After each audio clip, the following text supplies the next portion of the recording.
बहुत ज़्यादा है, तकलीफ बहुत ज़्यादा है। और कहा हमने कथा में सुना है कि जल चढ़ाने जाना चाहिए, तो वहाँ बेलपत्र का अपने गमले में एक छोटा सा पौधा लगा, छोटा सा पौधा,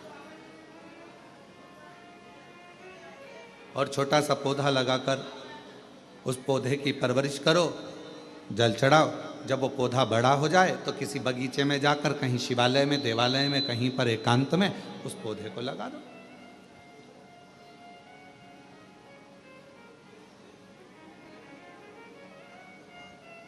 जैसे तुलसा जी को बड़ा कर कर तुलसा जी का मंगल विवाह शालिग्राम जी से होता है, देव उठनी एकादशी पर शालिग्राम बाबा के साथ मंगल विवाह किया जाता है, वैसे ही बेलपत्र के पौधे को बड़ा कर कर उसको भी शिव को समर्पित किया जाता है,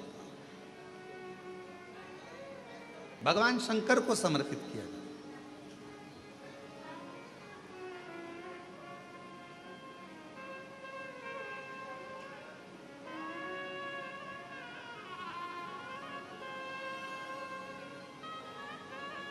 पर उस पौधे को पहले आपको बड़ा करना पड़ता है। पहले जैसे बेटी को बड़ा करते हैं और फिर उसका कन्यादान करते हैं, बेटी को बड़ा कर कर कन्यादान देते हैं, उसी तरह से बेलपत्र के पौधे को बड़ा कर कर उसकी आराधना साधना कर कर फिर उसका दान दिया जाए।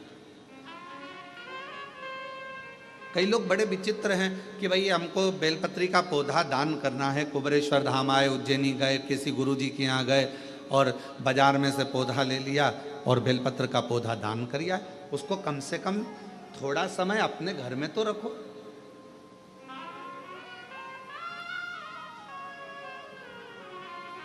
गौदान का नियम मालूम है आपको? कितना लोग जानते हैं गौदान के नियम को? गौदान का नियम होता है, कई लोग बेटी के विवाह में गाय दान करते हैं, कई लोग कोई शांत हो जाता है तो 12वें में 13वें में गाय दान करते हैं ना, गौदान करते हैं। तो उसका नियम क्या है? गौदान का नियम होता है कि गाय को अगर दादा परदादा के लिए दान कर रहे हो, वो चले गए, शांत हो गए, उनके 12वें में, उनके 13वें में, उनके 1 महीने के बाद अगर आप दान कर रहे हो, 12वें 13वें में दे रहे हो, या कन्यादान बेटी का कर रहे हो, उसमें गौदान कर रहे हो, या तुम्हारा मन हुआ का गौदान करना है हमारे पूर्वजों, तो पहले उस गाय बछड़े को अपने घर में रखकर उसकी सेवा करना पड़ेगी 1 रात्रि 2 रात्रि, उसके बाद गौदान करो। पहले उसकी सेवा तो करो।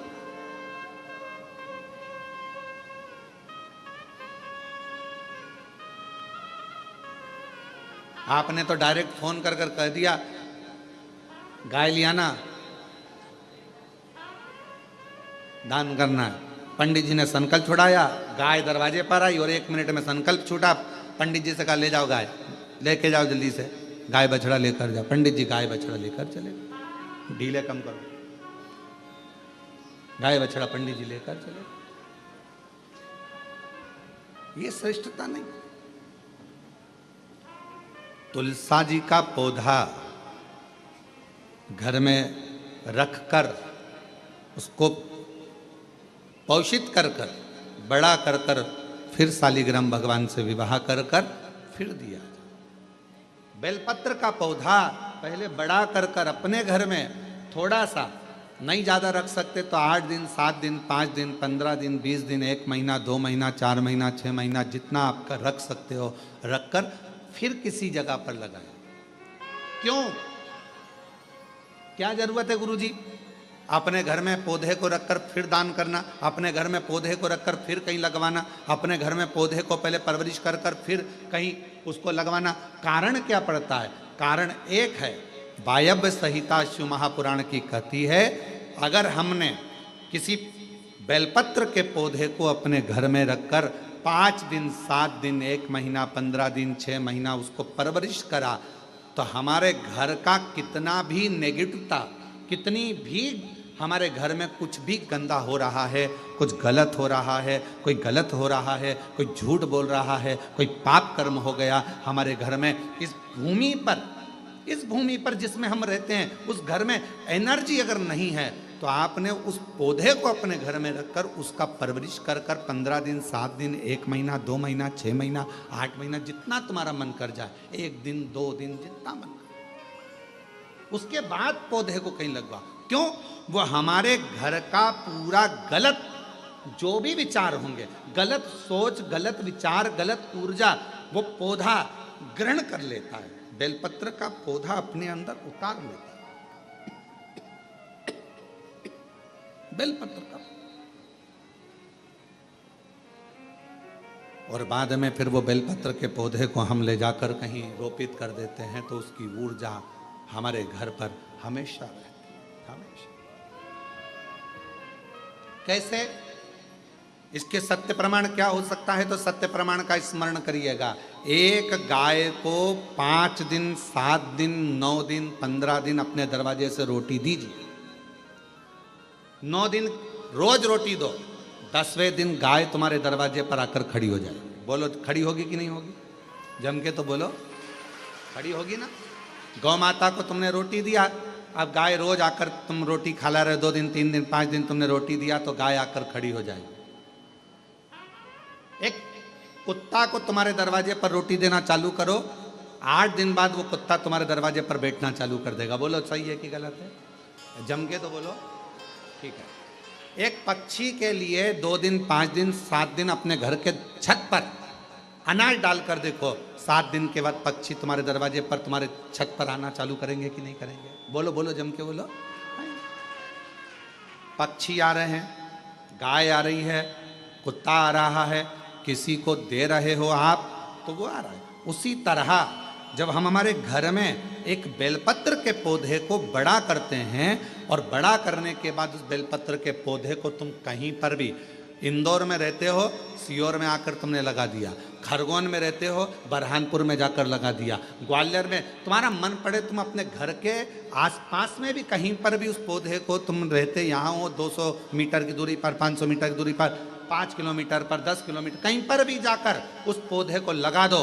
वो पौधा तुम्हारे घर में कितनी भी नेगेटिवता रहेगी, वो पौधा अपने आप तुम्हारे घर की गंदगी को खींचता रहेगा, नेगेटिवता को खींचता रहेगा, कहीं पर भी रहे, किसी भी जगह।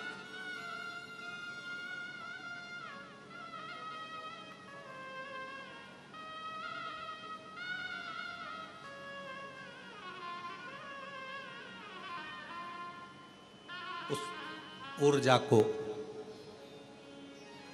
वो पौधा अपने पास की ऊर्जा को देता रहता है, देता रहता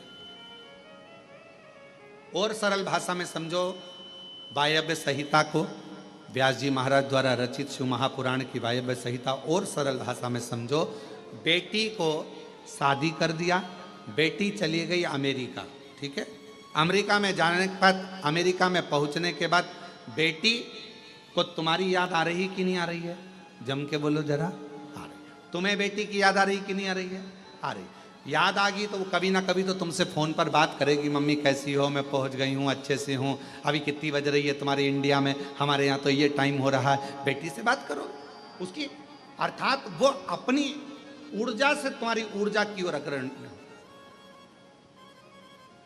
अपने घर में रखे हुए बेलपत्र के पौधे को अपन ने जो पाला है, जो अपने पौधे को पोषित किया है, बड़ा किया है, 6 महीना, 2 महीना, 15 दिन, 1 दिन, 8 दिन, जितना भी तुम रखे हो, उसके बाद तुम कहीं पर भी जाकर लगाओगे, तुम्हारे घर का जो गंदगी होगी, जो दुख होगा, जो तकलीफ होगी, वो पौधा उसको खींचते चले जाएगा और अपनी ऊर्जा देता चला, अपनी ऊर्जा।